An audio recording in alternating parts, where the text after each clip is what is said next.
என் Lingusamy presence Nanda Periyasamy இயக்கத்தில் சமுத்திரக்கனியின் திருமாணிக்கம் வெற்றி நடை போடுகிறது. உங்களோட கனவு கிச்சன் உங்க லோ பட்ஜெட்ல. இந்த புத்தாண்டுக்கு நம்ம பூர்விகால 5000 ரூபாய்க்கு மேல பர்ச்சேஸ் பண்ணி 15 lakh கோல்ட் வவுச்சர் வெல்லும் வாய்ப்பு பெறுங்க.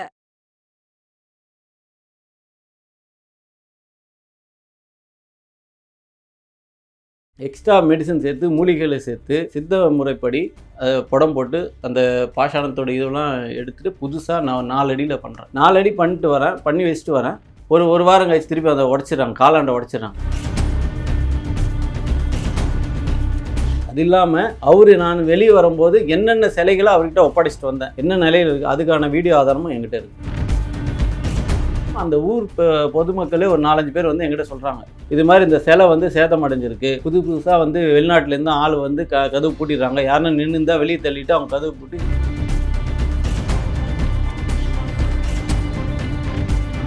சுவாமியோட கால் விரலே இல்லை. அந்த பீடம் வந்து ரவுண்டு பீடம் நான் பண்ணது, அதை வந்து ஃப்ரண்ட்லலாம் வெட்டி எடுத்திருக்காங்க. அதுவே பின்னாடி வந்து பார்த்திங்கன்னா மனு கொடுத்துருங்க, 1க்கு 2 மனு கொடுத்துருக்கேன். எனக்கு உயிர் பாதுகாப்பு வேணும், உண்மையாக தன்மை எனக்கு வேணும். போராடுறது எனக்கு எதுக்குன்னா, அந்த சிலையை எதுக்கு வெட்டினீங்க, என்ன பண்ணீங்க, அந்த சிலையோட பாகத்தை அது என்ன பண்ணீங்க, அது எனக்கு காட்டுங்க. அந்த இடம் வந்து அவங்க இடம் இல்லையா. 2005 சாமி வந்து குருநாதர் என்ன பண்ணுறார், அது பொது இதுவாக பட்டம் வாங்கியிருக்கார், யாருக்கும் இது கிடையாது. அவங்க கோயில்னு சொல்கிறதே தப்பு. முருகப்பெருமானுக்காக நான் வந்து என் உயிர் போனால் கூட கவலைப்படலை. அந்த நிலையில தான் நான் இறங்கியிருக்கேன்.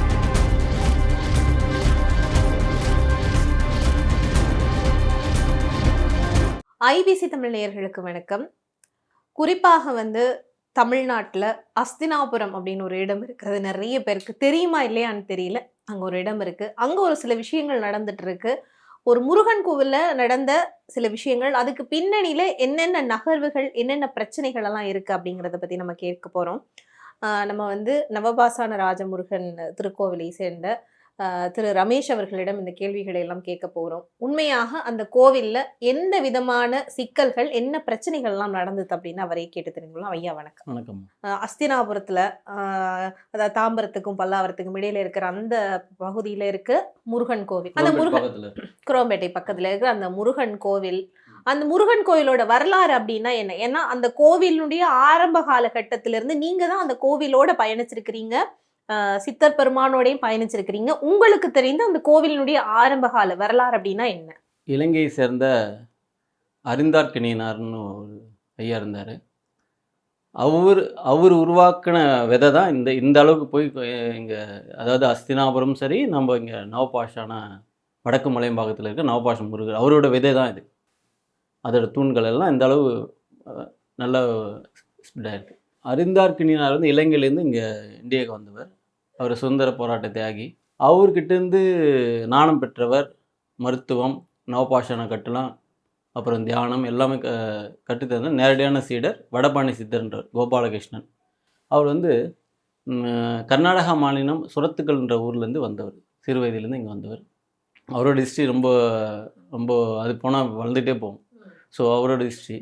ஸோ அவர் என்ன பண்ணுறாரு, அவங்களோட குழந்தைங்களுக்கு 2 பொம்பளை பிள்ளை, ஒரு ஆம்பளை பிள்ளை. அவங்க 2 பேருக்கும் உடல்நிலை சரியில்லைன்னு சொல்லிட்டு எங்கெங்கேயும் பார்த்துருக்காங்க. அவர் சுயசரிதத்திலே எழுதியிருக்கார். சந்திரகலைன்னு ஒரு புக்கு அவர் அவருடைய அதை குறிப்பிட்டிருக்கார். 2 பிள்ளைங்களுக்கும் காது கேட்கல, ஒரு பையனுக்கு வாய் பேசலைன்ற நாகராஜின்ற ஒரு பையனுக்கும், தேவி, அப்புறம் இன்னொரு அந்த பாப்பா பேர் நான் வரல, இவங்களுக்கு இதுவாக இருக்குது. அதுக்கு இவர் ட்ரீட்மெண்ட் அந்த ஐயா கிட்ட போய் பண்ணியிருக்காரு. அவர் குணமாயிட்டிருக்கு. இந்த உடுப்பி குரூப்புன்னு கேள்விப்பட்டிருக்கீங்க, நிறைய இடத்துல இருக்கும். உடுப்பி ஹோட்டல், அவங்களுடைய குரூப் தான் அவர், அந்த ஐயா. அப்போ அவர் என்ன நினைக்கிறாரு, இந்த பிள்ளைங்க இப்படி நம்ம பிள்ளைங்களுக்கு இப்படி இருக்கே, சரி நம்ம இது பண்ணிக்கலாம்னு சொல்லிட்டு அவர் கூட போய் பண்ணி அவர் கூட அப்படியே ட்ராவல் பண்ணுறாரு. ட்ராவல் பண்ணிட்டு அவர் தனியாக பிரிஞ்சிடறாரு. நவபாஷாணம்ன்ற ஒரு விஷயத்தை நேரடியான ஒரு மக்களுக்கு விழிப்புணர்வு கொடுக்க வேண்டிய, நிறைய நவபாஷன்னா வந்து ஒரு பயமுற்ற ஒரு ஐயோ நவபாஷம் அதை பற்றி தெரிஞ்சிருந்தா கூட வெளியே சொல்ல மாட்டாங்க, அது வேண்டாம் அப்படின்ட்டு. ஆனால் அதை பகிரங்கமாக வெளியிட்டவர் வடபாணி சித்தர். பழனி முருகன் கோயிலில் அவர் தான் கேஸ் போட்டார். இது மாதிரி வந்து நவபாஷன் சிலையை இது பண்ணிட்டு இது மாதிரி தங்க சிலை வைக்கும் போதெல்லாம் அவர் தான் போராடி அவர் இன்னும் ஹிஸ்ட்ரி இருக்குது அவரை பற்றி. ஸோ அதுக்கப்புறம் என்ன ஆகுதுன்னா, அவர் வடபழனியில் இருந்தார். வடபழனிலேருந்து அந்த சக்தி புக்கெலாம் வரும், அந்த டி ராஜேந்தர் நடத்திய உஷான்னு ஒரு மேகசின், இதெல்லாம் வந்து நவபாஷணத்தை பற்றி எழுதுவார். அப்போது என்ன ஆகுதுன்னா, ஒரு கேரக்டர் என்ன பண்ணுறாங்க, அஸ்தினாபுரத்தில் சுந்தரி அம்மான்னு ஒருத்தங்க இருக்காங்க. அவங்களுக்கு உடல்நிலை சரியில்லை. அவங்க வந்து இந்த புக்கெல்லாம் பார்த்துட்டு அவர் தேடி போயிருக்காங்க. தேடி போனோன்னா அவர் மருந்து கொடுத்துருக்காரு, அவங்களுக்கு குணமாயிடுது. அப்போது சாமி ஒரு சிலை இது மாதிரி ஒரு சிலை செஞ்சுருக்கேன், 2 அடி நவபாஷண சிலை செஞ்சுருக்கேன், இதை வந்து பிரதிஷ்டை பண்ணணும், இடம் பார்த்துருக்கேன். அவங்க என்ன சொல்லியிருக்காங்க, ஐயா என்கிட்ட ஒரு இடம் இருக்குது, அது வந்து குளத்து புறம்போக்கு. அப்போது 90ல் 1990ல் குளக்கரை புறம்போக்கு. அந்த புறம்போக்கில் இந்த இடத்த காட்டுறாங்க. 2 இடம் காட்டியிருக்காங்க. ஒன்று செம்பாக்கணும், அங்கே வேணான்ட்டார். இப்போ இந்த இடம் அவருக்கு பிடிச்சிடுது. அப்போ என்ன ஆகுதுன்னா, அவங்க காட்டின இடத்துல வந்து நாங்கள் வந்து வாடகைக்கு இருக்கோம். அந்த அவர் இப்போ இந்த கோயில் இருக்க இடத்துல வந்து நாங்கள் வாடகைக்கு இருக்கோம், எங்கள் ஃபேமிலி. அப்போது சாமி வந்து இந்த இடம் பிடிச்சோடனே நாங்கள் என்ன பண்ணுறோம், 2வது இடத்துக்கு அங்கே காலி பண்ணி 2வது வீட்டுக்கு நாங்கள் போயிடுறோம். ஸோ அப்போ அவர் என்ன பண்ணுறாரு, அங்கே கோயில் அமைச்சு சின்னதாக ஒரு குடில் மேல் அமைச்சு பண்ணுறாரு. ஓலை குட்டா போட்டு அந்த சாமி இருக்கிறத மட்டும் ஒரு சின்ன சிமெண்ட் ஷீட் போட்டு பண்ணுறாரு. அப்போ பண்ணிவிட்டு அப்படியே போயிட்டுருக்கு. ஒரு குறிப்பிட்ட ஸ்டேஜ் வந்து 92ல் வந்து அவங்களுக்கு வந்து அவங்க வந்து எழுதி கொடுத்துட்றாங்க. இதுமாரி வந்து நாங்கள் வந்து இந்த கோயிலை வந்து வடபழனி சித்தருக்கு இந்த கோயிலுக்கு நாங்கள் எழுதி கொடுத்துறோம், இதில் வரக்கூடிய எந்த ஒரு இதுவாக இருந்தாலும் நாங்களே சேரோம், அதை வந்து முன்னின்று தீர்த்து வைக்கிறோம், எங்களுக்கு இந்த சொத்துக்கும் சம்மந்தம் இல்லைன்னு சொல்லிட்டு எழுதி கொடுத்துட்றாங்க. அவங்க எழுதி கொடுத்த இது ரெக்கார்டு இருக்குது என்கிட்ட.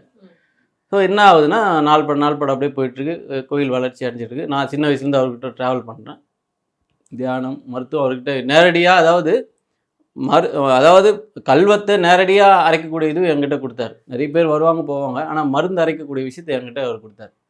ஸோ அதுக்கப்புறம் அவங்க அப்படியே ட்ராவல் பண்ணிட்டே இருக்கும்போது 2007ல் அவர் வந்து தீப உடலை வந்து தேக ஒளியாக ஆக்குறார். அப்போது 2007ல் அவர் இறந்ததுக்கப்புறம் அப்படியே நான் வந்துட்டு போயிட்டு இருந்தேன். அப்புறம் கோயில் வந்து அப்படியே செதலமாகுது. அதாவது அவர் இல்லாததால் பராமரிப்பு சரியில்லை, யாருமே எதுவும் பார்க்குறதில்ல. நான் எப்போனா மாதத்துக்கு ஒரு வாட்டி போனால் அதை அபிஷேகம் பண்ணிட்டு அப்படியே வச்சுட்டு பூட்டிகிட்டு வந்துடுவோம். அதாவது வடபழனி சித்தர் செய்த அந்த 2 அடி சிலை. சரிங்களா. அதுக்கப்புறம் என்ன ஆகுதுன்னா, அப்புறம் ஒரு நாள் அந்த ஏரியாவில் இருக்க ஒரு தம்பி என்ன பண்ணுறாரு, அந்த தெருவில் ஒரு இடம் உனக்கு கம்மியாக கிடைக்குது, வாங்கிக்கிறியான்னு கேட்டார். நம்ம எங்கன்னு பார்த்தா கோயிலுக்கு ஒருத்தவங்க தானம் வாங்கி கொடுத்தாங்க. அந்த இப்போது இன்னும் அங்கே ஒரு பக்கத்தில் ஒரு இது மாதிரி இருக்கும், வாங்கி கொடுத்தவங்க. அதை வந்து என்ன பண்ணுறான், அதை போய் சேல்ஸ் காட்டுறான் என்கிட்ட கூட்டும் போயிட்டு, இது மாதிரி இருக்குன்னு. நான் சொல்லிட்டேன், அப்புறம் யாரும் கண்டுபிடிச்சி பிரச்சனை பண்ணி இதுக்கப்புறம் வேலைக்கு ஆகாதுன்னு சொல்லிட்டு எல்லாத்தையும் எடுத்துகிட்டு அந்த சிலை சுத்தமாக இதுவாகிடுச்சு. நான் காட்டுறேன், அந்த அப்படியே டாட்டாக அப்படியே இதுவாகிடுச்சு. அந்த சிலையை பராமரிப்பு இல்லாததால் அது போயிடுச்சு. அவ்வளோதான். அது பராமரிப்பு இருந்தால் அது நல்லா இருந்திருக்கும், பராமரிப்பு இல்லை. அதுக்கப்புறம் அதை ஆவாகனம் பண்ணி அந்த தெரு மக்கள்கிட்டலாம் இது பண்ணி 2013 ஒரு ட்ரஸ்ட்டு ஃபார்ம் பண்ணுறேன். ஸ்ரீ நவபாஷண தண்டாயுதபாணி அறக்கட்டளைன்னு ஒன்று ஃபார்ம் பண்ணுறேன். அதில் இப்போ இருக்கிற அந்த சுந்தரியம்மா பசங்களும், பெரிய பையன் வந்து ரங்கநாதன்றவர் அதில் வந்து செயலாளராக இருக்கார். இந்த வெங்கடேசன்ற அந்த தம்பி வந்து அதில் வந்து உறுப்பினராக இருக்கார். இப்போ அங்கே லோக்கலில் எங்கள் தம்பி அவெல்லாம் போட்டு ஒரு ஃபார்ம் பண்ணுறோம். ஃபார்ம் பண்ணி கோயிலை வந்து என்ன பண்ணுறேன், அந்த சாமி எடுத்து எக்ஸ்ட்ரா மெடிசன் சேர்த்து, மூலிகைகளை சேர்த்து, சித்த முறைப்படி படம் போட்டு அந்த பாஷாணத்தோட இதெல்லாம் எடுத்துகிட்டு புதுசாக நான் 4 அடியில் பண்ணுறேன். 4 அடி பண்ணி வச்சுட்டு வரேன். ஒரு வாரம் கழிச்சு திருப்பி அதை உடச்சிடுறாங்க, காலாண்டை உடச்சிடுறாங்க. அது யார் இப்போ வந்து டவுட்டாக இருக்குது, இப்போ யார் உடச்சிருப்பாங்க, இப்போ எனக்கு டவுட்டாக இருக்குது. அப்போ யாருமே நான் டவுட் பண்ணல, இப்போ எனக்கு டவுட்டாக இருக்குது. அதுக்கப்புறம் நான் என்ன பண்ணுறேன், அதை அந்த உடைச்ச காலோட பகுதி அங்கே இல்லை அப்படி இப்படி செக் பண்ண எப்படி விரிசல் விடும், அது மாதிரி விரிசல் விட்டுடுச்சு. அது எதுவும் இல்லை, பீஸ்லாம் எதுவும் ஆகலை, அப்படியே இருக்குது. சரி, அதை என்ன பண்ணுறேன், திருப்பி இவங்களெல்லாம் கூப்பிட்டு இதுமாரி உடஞ்சிருக்கு. அப்புறம் என்ன பண்ணுறேன், எல்லாத்தையும் சம்மந்தப்பட்ட அதிகாரிகள்லாம் கம்ப்ளைண்ட் பண்ணுறேன். கம்ப்ளைண்ட் பண்ணிவிட்டு திருப்பி அதை எடுத்து ஊர் பொதுமக்கள், அந்த தெரு மக்கள்கிட்டலாம் கழுத்து வாங்க, அது இதெல்லாம் காட்டுறேன். அவங்க எல்லாம் கழுத்து போட்டு கொடுத்தது பண்ணி திருப்பி என்ன பண்ணுறேன், அதை வந்து 4 அடியை அவர் வந்து இப்படி ஃபேட்டாக உருவாக்குறோம். அதாவது முருகர் வந்து குழந்தை பால தண்டாயுதபாணியை உருவாக்குறோம். அதை தண்டாயுதபாணி சிலையை பால தண்டாயுதபாணி, அது ராஜா மாதிரி அமைப்பு கொடுத்து பண்ணுறோம். பண்ணி எல்லாம் முடிச்சாச்சு. கும்பாபிஷேகம் வர நேரத்தில் என்ன பண்ணுறாரு, இந்த கவுன்சிலரும் அப்பயும் அவர் தான் கவுன்சிலர். இப்போ கிருஷ்ணமூர்த்தின்ற கேரக்டர் கவுன்சிலர் ஏடிஎம்கேல இருக்கார். அவர் என்ன பண்ணுறாரு, இங்கே கோயில் மட்டும்தான் இருக்குது, முருகர் மட்டும்தான், இந்த சமாதிலாம் எடுக்கணும்னு சொல்லிட்டு பிரச்சனை பண்ணுறாரு. நான் சொன்னேன், அவர் இல்லாமல் எப்படி இங்கே இது பண்ணணும்னு சொல்லிட்டு அப்போ உள்ள சேலையூர் ஏசிக்கிட்ட போய் கம்ப்ளைண்ட் பண்ணுறேன். இது மாதிரி வந்து எங்கள் குரு அஸ்தி எடுக்கணும்னு நீங்கள் இது பண்ணுறாங்க, அதை எடுக்கக்கூடாதுன்னு சொன்னால் அவர் கூப்பிட்டு மிரட்டுறாரு. அது உங்கள் குடும்பமே நாசமாக போயிடும், அதை எடுத்திங்கன்னா ஒழுங்காக இருந்துங்க, அது சாமி இருக்கட்டும். அப்படி இவங்க என்ன சொல்கிறாங்க, இல்லை சரி அப்போ அன்னைக்கு வந்து எல்லாம் பேசிட்டாங்க வந்துட்டாங்க. இப்ப குருநாதரோட அஸ்தியும் நீங்க அங்கதான் அங்கேதான் வச்சிருக்கீங்க. வச்சிருக்கோம். அஸ்தினாபுரத்துல அஸ்தி வச்சிருக்கீங்க. அது வச்சிருக்கேன். அதுக்கு மேலேயும் பார்த்தீங்கன்னா நான் தான் நவபாஷாணத்தில் சிவலிங்கம் ஒன்று பண்ணி வச்சுருக்கேன். அது மேலே நான் பண்ணது தான் அது. தாத்தா அஸ்தியில் வந்து அரிந்தார்கனியனார் அஸ்தியில் வந்து பார்த்தீங்கன்னா அவரோட விக்கிரகத்தை குருநாதர் வச்சார், வடபழனி சித்தர் வச்சார். வடபழனி சித்தருடைய அந்த சமாதியில் வந்து பார்த்தீங்கன்னா நவபாஷாணத்தில் ஒரு லிங்கம் வச்சுருக்கேன். ஸோ அப்புறம் அவங்க என்னாச்சு, இதை வந்து அவங்க மோட்டிவேஷன் எடுத்துட்டாங்க. நான் இவ்வளோ பெரிய ஆள் என்னை வந்து இது பண்ணுறது சொல்லிட்டு ஒரு பெரிய பிரச்சனை பண்ணிட்டு என்னை ரொம்ப மிரட்டுறது அது இது பண்ணுறது. நான் என்ன பண்ணிட்டேன், எல்லாத்தையும் விட்டுட்டு வெளியே வந்துட்டேன். எல்லாத்தையும் வந்துட்டு கடனே எனக்கு அவ்வளோ கடன் ஆகிடுச்சு. சரி பரவாயில்ல, முருகருக்காக விட்டாச்சு வந்தாச்சு. அதை என்ன பண்ணுறேன், அதை சம்மந்தப்பட்ட நான் வந்து 2015 வரேன். 2015 சம்மந்தப்பட்ட அதிகாரிகள் எல்லாருக்கும் 13 டிபார்ட்மெண்ட்டுக்கு நான் வந்து இந்த சிலையோட தன்மை என்னென்ன சிலைகள் இங்கே இருந்தது எல்லாத்தையும் நான் கம்ப்ளைண்ட் பண்ணிட்டு வந்துட்டேன். சம்மந்தப்பட்ட அதிகாரிக்கு அதுக்கான ஆவணங்கள் என்கிட்ட இருக்குது. அது இல்லாமல் நான் வெளியே வரும்போது என்னென்ன சிலைகளை அவர்கிட்ட ஒப்படைச்சிட்டு வந்தேன், என்ன நிலையில் இருக்குது அதுக்கான வீடியோ ஆதாரமும் என்கிட்ட இருக்குது. ஸோ இது அப்படியே முடிஞ்சு போச்சு. அங்கேருந்து இங்கே வந்தேன். எனக்கு ஏதோ குருநாதர் மற்றும் என் நண்பர்கள்லாம் சேர்ந்த உதவியால் நான் திருப்பி இங்கே வடக்கு மலையம்பாக்கத்தில் சின்னதாக ஒரு குடியில் வச்சு உருவாக்கிட்டு அது போயிட்டுருக்கு.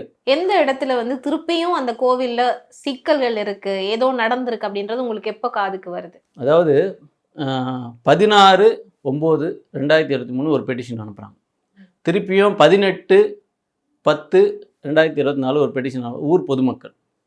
அது இல்லாமல் 24/10/2014 அன்று ஒரு பெட்டிஷன் வருது. அது இல்லாமல் இந்த பெட்டிஷன் இல்லாமல் அந்த ஊர் பொதுமக்களே ஒரு 4-5 பேர் வந்து எங்கிட்ட சொல்கிறாங்க, இப்போ அங்கே வந்து சரியில்லை, யாரையும் வந்து அவங்க வந்து கிட்ட நெருங்கணும், எல்லாரையும் மூஞ்சை கட்டுறாங்க, எல்லாம் பிரச்சனை பண்ணுறாங்க, நம்ம அது தேவையில்லை. நான் சொன்னேன் அது எனக்கு தேவையில்லைங்கன்னு சொல்லி இந்த பெட்டிஷன்லாம் இதுவாது. அந்த கோயில் தெருவிலேயே தேவராஜன் ஒரு தம்பி இருக்கார். அந்த கோயில் பக்கத்து வீடே அவர் இந்த 24 நைட்டு எனக்கு ஃபோன் பண்ணுறார். 24 25 நைட்டோ 24 தான், 24 முன்னாள் 23ஆம் தேதி எனக்கு ஃபோன் பண்ணுறார். ஃபோன் பண்ணி என்ன சொல்கிறாரு, இது மாதிரி வந்து பெட்டிஷன் வருது, உன் பேரை கெடுக்கிறது, அது மாதிரி உன் பேரை யூஸ் பண்ணுற அவங்க பேரை கெடுக்கிறதுக்கு நீ பார்த்து உஷாராக இருந்துக்கோன்னு. அந்த பெட்டிஷன்ல என்ன இருந்ததுன்னா இது மாதிரி இந்த சிலை வந்து சேதம் அடைஞ்சிருக்கு, புதுசாக வந்து வெளிநாட்டிலேருந்து ஆள் வந்து கதவு பூட்டிடுறாங்க, யாருன்னா நின்று இருந்தால் வெளியே தள்ளிட்டு அவங்க கதவு பூட்டி உள்ளே போய் செக் பண்ணுறாங்கன்னு அதில் போட்டிருக்கு. அதாவது எப்படி போனால் ஊர் பொதுமக்கள், வியாபாரிகள் சங்கம், மகளிர் குழுக்கள்ன்ற பேரில் வருது, ஸ்பெசிஃபிக்கான பேரில் இல்லை. இது மாதிரி மொட்டை பெட்டிஷன் பேரில் அனுப்புகிறாங்க. அது என்ன ஆகுதுன்னா இது வந்துட்டு இவன் சரின்ட்டு அப்புறம் என்ன பண்ணுறா, இன்னொரு கொஞ்ச நாள் கழிச்சு இன்னொரு பெட்டிஷன் வருது. இது மாதிரி வந்து எங்களை வந்து மிரட்டுறாங்க, கம்ப்ளைண்ட் ஆகிடுச்சு, கம்ப்ளைண்ட் பண்ணால் என்னை யார் என்ன பண்ண முடியும், யார் இதுன்னு சொல்லிட்டு எங்களை மிரட்டுறாங்க. அதேமாதிரி பேர் இல்லா பெட்டிஷன் வருது. சரி எனக்கு பயம் வந்துடுச்சு, சரி இதுக்கப்புறம் வேலைக்கு ஆகுதுன்னு சொல்லிட்டு நான் என்ன பண்ணேன், 30ஆம் தேதி 30 நான் கலெக்டருக்கும் முதலமைச்சர் தனிப்பிரிவுக்கும் அப்புறம் வந்து டிசி கமிஷனர் எல்லாருக்கும் வந்து நான் இந்த மாதிரி விஷயம், இந்த மாதிரிலாம் எனக்கு பெட்டிஷன் வந்திருக்கு, இது உண்மையாகவே நான் செஞ்ச சிலை, இதில் வந்து பின்னப்பட்டிருக்குன்னு சொல்லிட்டு வெட்டி எடுத்திருக்காங்க, அங்கங்கே டேமேஜ் ஆகிருக்கு, புது வெளிநாட்டு ஆட்கள்லாம் உள்ளே வராங்கன்னு சொல்கிறாங்க, அதுக்கு எனக்கு கரெக்டான இது கொடுங்கன்னு நான் எதுவுமே மனு கொடுக்குறேன். மனு கொடுத்ததுக்கப்புறம் என்ன பண்ணுறோம், நாங்கள் வந்து தாசில்தார் கூப்பிட்டு விசாரிக்கிறார். என்னங்கன்னா இது மாதிரின்னா நாங்கள் போகிறோம், அவங்க உள்ளேவே விட மாட்டுறாங்க. ஒரு 500 பேர் ஃபுல்லாக அவங்க கட்சி ஆளுங்களாம், ஏடிஎம்கே ஆளுங்களாம், கட்சி ஆளுங்களாம் ஃபுல்லாக சேர்த்துக்கிட்டு உள்ளே விட மாட்டுறாங்க. அவங்க என்ன சொல்கிறாங்கன்னா யார் வேணா வரலாம், ரமேஷ் மட்டும் வரக்கூடாது. சரி ஒரு வாட்டி போச்சு, 2 வாட்டி போச்சு, 3ஆவது வாட்டியும் ப்ரெஷர் பண்ணி லாஸ்ட்டில் தாசில்தாரை சரி நீங்கள் வர வேணாங்க, தாசில்தார் போய் ஆய்வு பண்ணுறாரு. ஆய்வு பண்ணதில் அது அங்கங்கே டேமேஜ் ஆகிருக்கு, வெட்டினது உண்மை. அந்த காலில் எல்லாமே அவரே சொல்லிட்டார் டேமேஜ் ஆகிருக்குன்னு சொல்லிட்டார். அதுக்கப்புறம் பீஸ் கமிட்டி போடுறாங்க. பீஸ் கமிட்டி போட்டு காலையில் பேசுகிறாங்க, எல்லாம் சரி ஒத்து வந்துடுறாங்க, சரி நீங்கள் வந்து பாருங்கன்னு சொல்லிடுறாங்க. நான் 28ஆம் தேதி போகிறேன், 27 பீஸ் கமிட்டி போடுறாங்க, 28ஆம் தேதி நான் போகிறேன்.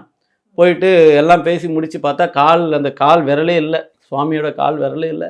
அந்த பீடம் வந்து ரவுண்டு பீடம் நான் பண்ணது, அந்த காட்டுறேன் ஃபோட்டோ உங்களுக்கு. அதை வந்து ஃப்ரண்ட்லலாம் வெட்டி எடுத்திருக்காங்க. அதுவே பின்னாடி வந்து பார்த்திங்கன்னா ஒரு ஸ்ட்ரென்த்துக்கு ஒரு இது மாதிரி கொடுத்துருக்கேன். பாஷாணத்துலேயே அது கூட வரும் ஒரு நல்ல ஒரு ஸ்டாண்ட் மாதிரி ஒன்று பாஷாணத்துலேயே கொடுத்துருக்கேன்.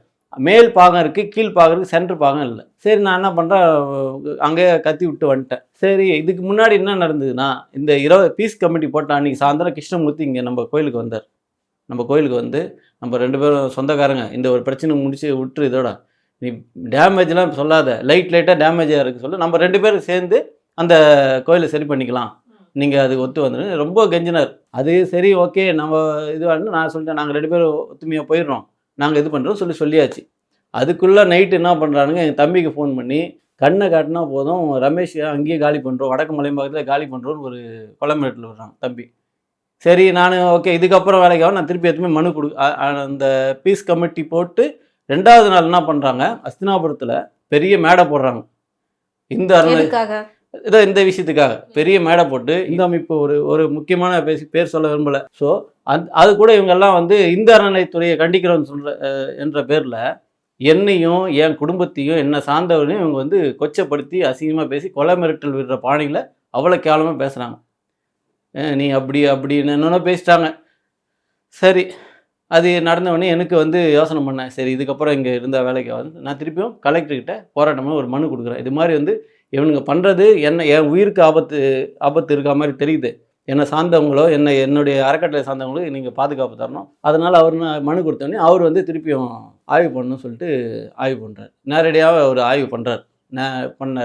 என்ன வந்து கூப்பிட்றாங்க, தாசில்தார் கூப்பிட்றாரு. ஒரு 11 மணிக்குள்ள கூப்பிட்ற, வாங்க 2 பேரும் சமரசம் பண்ணி விட்டுலாம் இல்லை எப்படின்னு நான் போகிறேன். இவன் இதுக்கு முன்னாடி அவங்க பேசுகிறான் எப்படின்னா, கவுன்சிலர் கிருஷ்ணமூர்த்தி காலை உடச்சி எடுத்துன்னு போயிட்டார். அங்கே எடுத்துன்னு போய் கோயில் கட்டிட்டாரு, அவன் ரிவெஞ்ச் எடுத்துட்டான், அவன் இது என்னென்னவோ சொல்கிறாரு. நான் வந்து நின்று மரியாதை பேசுகிறாரு. சார் அவர் மலையம் பக்கத்தில் இருக்கார், எங்களுக்கு அதுக்கு சம்மந்தம் இல்லை, இவரே என்கிட்ட ரிவெஞ்ச் எடுக்கிறாரு. சரி போனேன். அவர் என்ன பண்ணுறாரு, கரெக்டு சொல்ல, சரி அவர் என்ன கேட்குறாரு, நல்லா சம்மதமாக போங்கப்பான்னு தான் சொல்லியிருக்காரு. அவர் சொன்னது சம்மதமாக போங்க அப்படின்னோடனே அவர் கேட்குற வேறு என்னன்னு கேட்குறாரு. நான் சொன்னேன் உங்கள் கோரிக்கை வேறு என்னன்னு கேட்குறேன். ஐயா இங்கே நீங்கள் சிலை இத்தனை சிலை இருந்தது, முருகர் சிலை இன்னொரு சிலை குருநாதர் செஞ்சு வச்சுருக்காரு, ஒரு சிலை, ஒரு அம்மன் சிலை, இதெல்லாம் இருந்தது என்ன. அவர் சரி அந்த சிலைங்கன்னா இருக்குன்னுட்டான். இருக்குன்னு எடுத்து போய் பின்னாடி கோயில் பின்னாடி எடுத்து போய் காட்டுறான், தூளாக உடச்சி போய் கிடக்குது சிலை. அந்த சிலையும் நவபாஷான சிலை தான், கை உடஞ்சிருக்கு. அப்படி அம்மன் சிலையே பார்க்கல நாங்கள். ஏன்னா இவன் என்ன பண்ணிட்டான், அதுக்குள்ளே சண்டை மோட்டிவேஷன் ஆகுறாங்க, ரொம்ப பிரச்சனை பண்ணுறாங்க. அதனால சரி நான் என்ன பண்ணிட்டேன், அது வந்து வெளியே வந்து நின்ட்டேன். அப்போது இவனுங்களே ஒரு கிரியேட் பண்ணுறாங்க. என்ன மழை நேரத்தில் எதுக்கு வந்தார், ஒரு தலையாக ஏன் அவர் பார்க்குறாருன்ட்டு. நான் வந்து அவருக்கு இது கொடுத்துருக்கேன், மனு கொடுத்துருக்கேன், 1க்கு 2 மனு கொடுத்துருக்கேன். எனக்கு உயிர் பாதுகாப்பு வேணும், உண்மையாக தன்மை எனக்கு வேணும். வெட்டி எடுத்த சிலையோட நான் போராடுறது எதுக்குன்னா, அந்த சிலையை எதுக்கு வெட்டினீங்க, என்ன பண்ணீங்க, அந்த சிலையோட பாகத்தை அது என்ன பண்ணீங்க, அது எனக்கு காட்டுங்க. நான் யாருக்கிட்டையும் அதுதான் எல்லாருக்கிட்டையும் நான் கேட்குறேன்.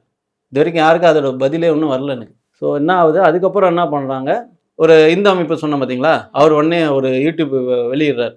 இது மாதிரி வந்து ரமேஷ்குமாருக்காகவும் அரசு அதிகாரிகள் துணை போகிறாங்க, அமைச்சர்கள் துணை போகிறாங்க. அங்கே என்ன தப்பு நடந்தது கிட்ட போய் பார்த்தாலும் தெரியும், வெளியிருந்து பார்த்தா எப்படி தெரியும். இப்போ நீங்க வந்து ஒரு நம்பர் ஆஃப் சிலைகள் வந்து கொடுத்துருக்கீங்க அவர்கிட்ட அப்படின்னு சொல்லி ஒரு கணக்கு கொடுத்து அதே நீங்க வந்து அதிகாரிகளுக்கெல்லாம் அறிவிச்சிருக்கீங்க அப்படின்னு சொல்லி. இப்போ அந்த சிலைகள் எல்லாத்துலயும் இப்போ வந்து முருகன் சிலை மட்டும் இல்ல, மிச்சம் என்னென்ன சிலைகள் எல்லாம் இருந்துச்சு இல்ல, அது ஏதாவது நீங்க வந்து ஆய்வுல பாத்தீங்களா போறப்போ? நான் வந்து அங்க வந்து பாத்தீங்கன்னா விநாயகர் ஒன்று இருந்தது, அதே மாதிரி பாதரச லிங்கம் ஒன்று இருந்தது, அது இருக்கு.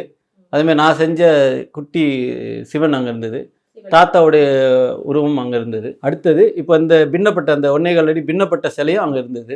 அது இல்லாமல் அந்த அம்மன் வந்து நான் பார்க்கல, அம்மன் இருக்கான்னு தெரியல, நான் பார்க்கல. ஏன்னா இவங்க இந்த சத்தமுட பிரச்சனை வேணாம், நான் வெளியே வந்துட்டேன். இதுக்கான விஷயத்த எனக்கு என்னென்ன ஒரே கோரிக்கை என்ன வைக்கிறேன்னா, இந்த சிலையை வந்து முதல்ல பின்னப்பட்ட சிலையை வணங்கக்கூடாது.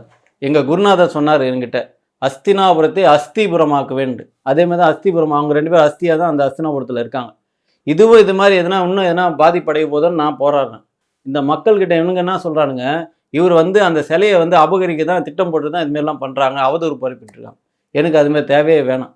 நான் கொடுத்த மனுவெல்லாம் கவர்மெண்ட்டுக்கிட்டேருந்து அரசு அதிகாரிகிட்ட கொடுத்த மனு என்னன்னா, நான் சிலையை ஒழுங்கு பண்ணி தரேன்னு தான் சொல்கிறேன். இப்போ இந்த கோவிலுக்கு நீங்கள் போகிறீங்க, இவ்வளோ தூரம் எல்லாம் வந்து ஒருத்தர் வந்து பார்க்குறாங்க, ஆய்வு மேற்கொள்கிறாங்க, இறுதியாக அரசு ஒரு முடிவு எடுக்குது இல்லை, அரசு என்ன முடிவு எடுத்து என்னுடைய முடிவு தான் என்னவா வந்தது? இப்போ என்ன தாசில்தார் ஒரு இது போட்டிருக்காரு, அந்த இடம் வந்து அவங்க இடம் இல்லையா. 2005 சாமி வந்து குருநாதர் என்ன பண்ணுறாரு, அது பொது இதுவாக பட்டா வாங்கியிருக்காரு, யாருக்கும் இது கிடையாது. அவங்க கோயில்னு சொல்கிறதே தப்பு. இது பொது கோயில், எல்லாருக்கும் இது நீங்கள் வரலாம், நானும் யாரும் வரலாம். இது சொந்த கோயில்னு சொல்கிறது தப்பு. அதேமாதிரி அவங்க சப்மிட் கொடுத்த அந்த டாக்குமெண்ட்லாம் ஃபேக் டாக்குமெண்ட்னு சொல்கிறாங்க. அந்த இவர் கொடுத்துருக்காரு எனக்கு.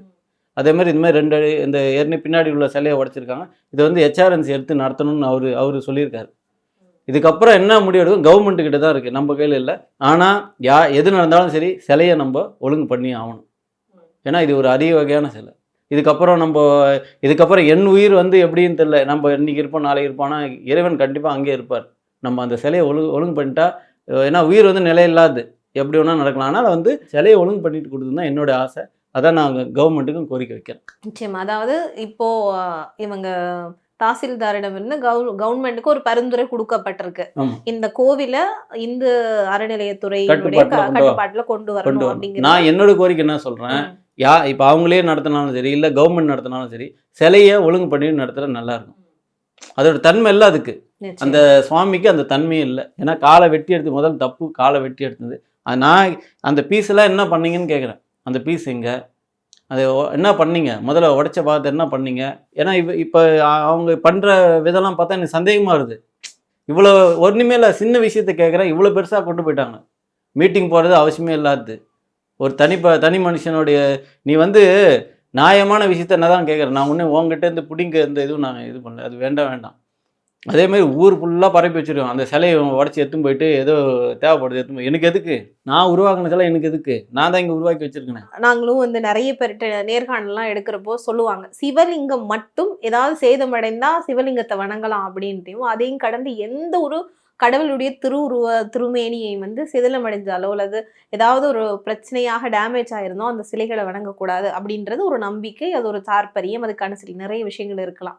அப்படி இருக்கும்போது இங்க இருக்கிற சிலையை நீங்க வந்து மறுசீரமைக்கணும், திருப்பியும் நவபாசானத்துல முருகனை செய்து அங்க கொண்டே பிரதிஷ்டை பண்ணணும் அப்படிங்கறதா உங்களுடைய ஒரு கோரிக்கையா இருக்கு, அப்படிதானே? ஆமா. ஏன்னா என் குரு வாழ்ந்த இடம், நான் வளர்ந்த இடம், அங்க இது மாதிரி ஒரு விஷயம் நடக்குது. பேசிக்கா என்னன்னா, இப்போ 10 வருஷமாக நான் போகல, 10 வருஷமாக நான் வந்து அங்கே அந்த சைடு என்னன்னு கூட எனக்கு அந்த பாதம் கூட அங்கே படலை. 10 வருஷம் கழிச்சு போகுதுன்னா என் குருநாதர் தான் அதை வந்து சீர் செய்யறதுக்கான விஷயத்த அந்த மனிதர்களுக்கும் நல்ல ஒரு பாடத்தை புகட்டணும்.